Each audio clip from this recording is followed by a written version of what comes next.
थोड़ी देर फिर शांति बनी रही। फिर वैशाली कुछ सोच के बोली, सर, मुझे आपसे कुछ बात करनी थी। शाश्वत, हाँ बोलो। वैशाली थोड़ा हिचकिचा के बोली, सर, क्या मैं आधे घंटे पहले फैक्ट्री से निकल सकती हूँ? शाश्वत आंखें छोटी करते हुए बोला, तुमको अभी बस एक ही दिन हुआ है ज्वाइन किए हुए और तुम्हारी डिमांड पहले से शुरू हो गई? काम से जल्दी भागने की कोशिश। शायद मैंने तुमको चूज करके गलती कर दी। वैशाली की आंखें भर आई। वैशाली एक कमज़ोर दिल की लड़की थी। उसको तुरंत ही सामने वाले की बातें लग जाती थी और वो रोने लग जाती थी। लेकिन वैशाली को अपनी पूरी बात बोलना भी सही लगता था। इसलिए वो बोली, सर, आप गलत समझ रहे हैं। मैं काम से भागने की कोशिश नहीं कर रही हूँ। मेरी छुट्टी का टाइम 6:30 है, 6:30 बजे, और 6 बजे आखिरी बस निकल जाती है। यहाँ से ऑटो नहीं जाती है, तो मुझे वो लास्ट बस ही पकड़नी होगी। शाश्वत तुरंत बोला, ऑटो नहीं जाती, लेकिन तुम कैब तो कर ही सकती हो। और हाँ, तुम्हारी सैलरी इतनी भी कम नहीं है कि तुम कैब भी ना कर सको। वैशाली ने अपना सिर नीचे कर लिया और बोली, मुझे कैब बुक करना नहीं आता। जहाँ पहले जॉब करती थी तो बस घर के पास से ही मिलती थी और स्कूल से छुट्टी भी 3 बजे हो जाती थी, तो कभी ज़रूरत ही नहीं पड़ी, इसलिए सीखा भी नहीं। किस ऐप से बुक करते हैं मुझे तो ये भी नहीं पता।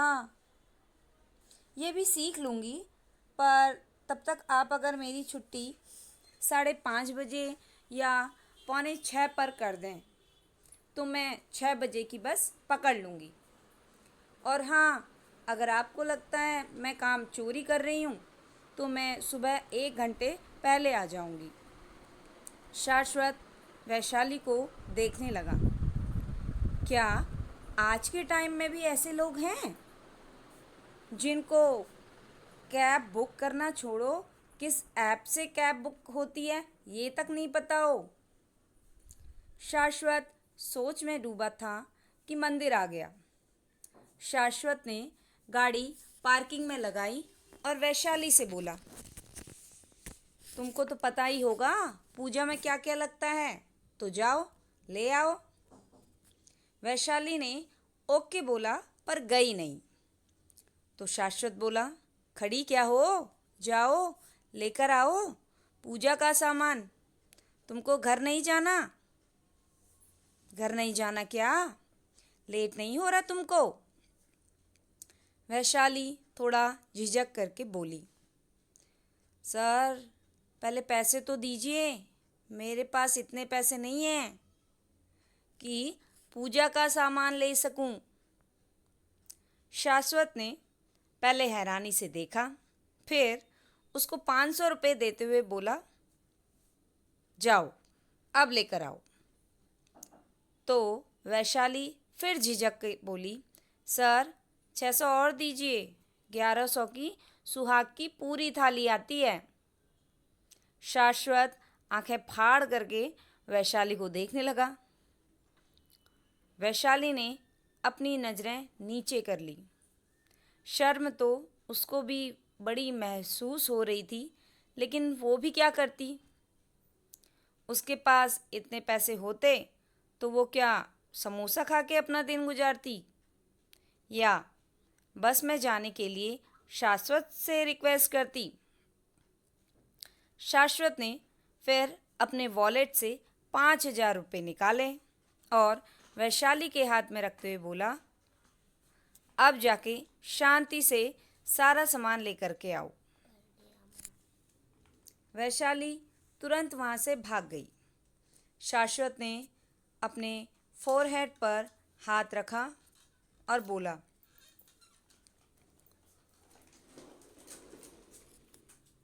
गहरी सांस छोड़ते हुए बोला, क्या नमूना लड़की है। शाश्वत ने अपना सिर झटका कि उसका फ़ोन बजा। शाश्वत ने कॉल पिक किया तो दूसरे साइड से भूमि जी बोली, बेटा मंदिर पहुंच गए। शाश्वत बोला, हाँ माँ पहुंच गया।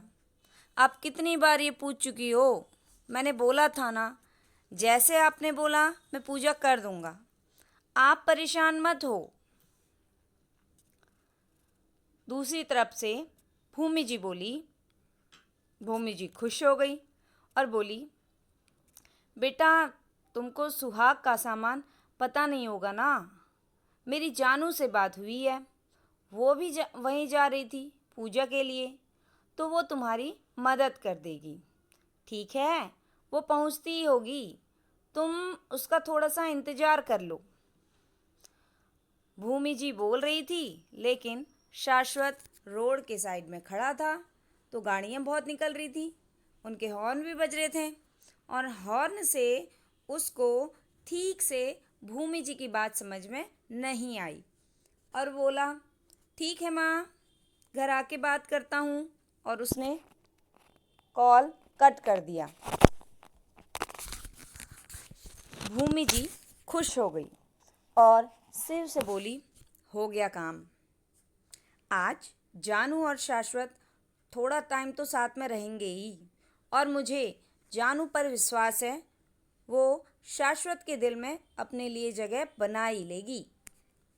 शिव भी मुस्कुरा दिया और बोला, हाँ अब तो भाई की शादी पक्की। वहीं वैशाली इतनी देर से आई नहीं, तो शाश्वत वैशाली को देखने के लिए चला गया।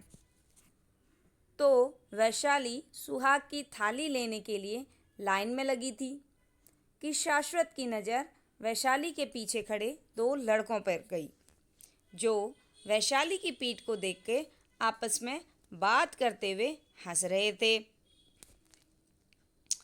शाश्वत ने अपनी आंखें छोटी कर ली और फिर वैशाली की पीठ देखी, तो उसके सूट की डोरी खुल गई थी, जिससे सूट शोल्डर से कुछ ढीला हो गया था और उसकी स्ट्रिप दिख रही थी।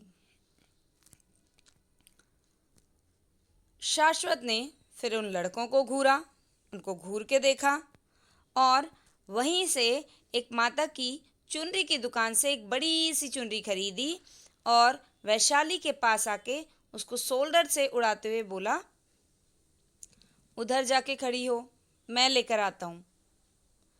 वैशाली थोड़ा हैरान हो गई, शाश्वत ने उसको चुनरी क्यों उड़ाई,